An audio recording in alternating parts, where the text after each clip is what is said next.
power pole in reverse waiver order. Stump Lake again in last place. Dirty Creek slides down to just in front of him in 15. 14, Hammers Move Patrol. 13, the Flying Monkeys. Spot number 12, Trav moves up. Spot 11, the Pups still wearing the white unis. Mitch wears the white unis for the first time, and Belzy moving up to the last spot with the white uniform on. Now, that was the bottom feeders. Let's take a look at our top teams. In the 8th hole, French Creek has fallen down to 8. Shawnee hanging on in the 7th spot. Rabbit Trail Harris coming up 6. MJ, here he comes. Wiley fucker, he's up in the 5 hole. Hoskin drops out of first to the 4 hole. Rockman up to 3. Raining Tree drops out, and your new number 1, the rookie. Slappers of ham, floggers of dongs, singers of songs, your Arlen Ham Slappers.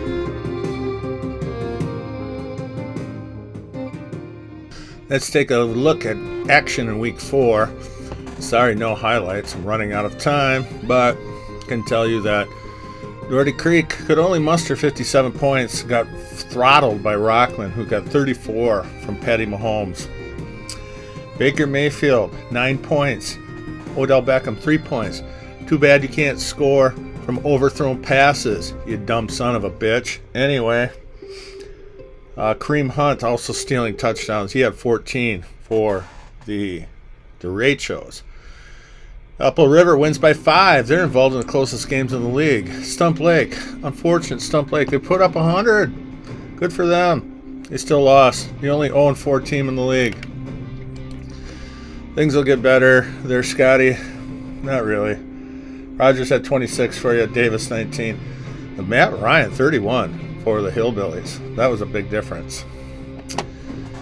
Moving forward, your French Creek Harvesters drop 1 to Ireland with 115 points. They're the money winners for this week. Joe Burrow, great start, 26 points for him. Samuel from San Francisco, 29 freaking points. That's a lot for a receiver from San Francisco. French Creek countered with Ryan Tannehill, but he could only come up with 18, and Chubby only had 10. He's given up touchdowns to Kareem Hunt, who's on the Rockman roster. So, 2 good teams, something had to give. Congratulations to Otter Bay as they get their first victory and a 106-point effort. They throttle Horseshoe, who only came up with 81, which would have been good enough to beat several teams, including mine. But Otter Bay got good efforts from Herbert on Monday night, 21 points from him. Saquon Barkley, great start, Trav, 26 points. And McLaurin from Washington, he also got 26 points. Cordell Patterson, nice start there, Mitch, 31 points for the Falcons, but not enough. Rabbit Trail had 81 points, which would have been enough to lose to 10 other teams in the league this week, but that was plenty to beat Sprouts, Upper Turtle Flying Monkeys, who only could muster 63. Matt Stafford, the Ram quarterback, had 20. Throwing to Robert Woods, who had 10. That 30 points there was the difference in your victory.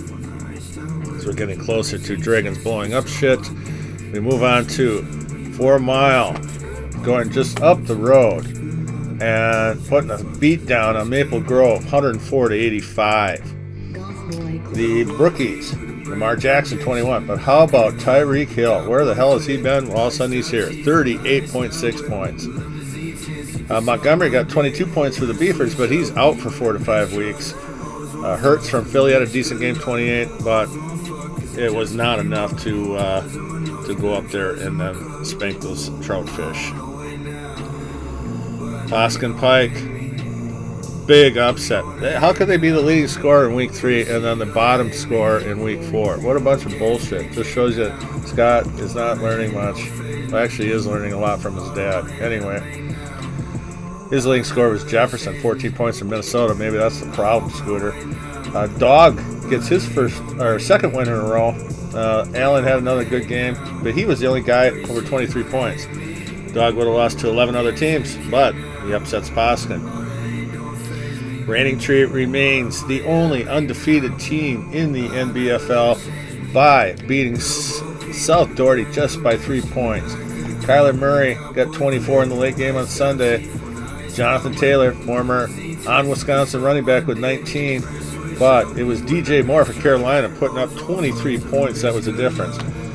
Still, Sean could have won this game. Had he started Jared Goff, he would have won by just 0.3 points instead of starting the rookie Lawrence from Jacksonville. Now, let's look at the West standings. You can tell something badass is going to happen. Just look at their eyes. Oh, yeah. Well, it's definitely not Upper Turtle. 2-2. Horseshoe 2-2. Apple River 2-2. Apple River has the most points in the league, and Horseshoe has the second most. French Creek, though, has 3 wins, putting them in first place. Upper Turtle trailing with minus 59, but staying just one game out of first place in the all-important wins and losses column.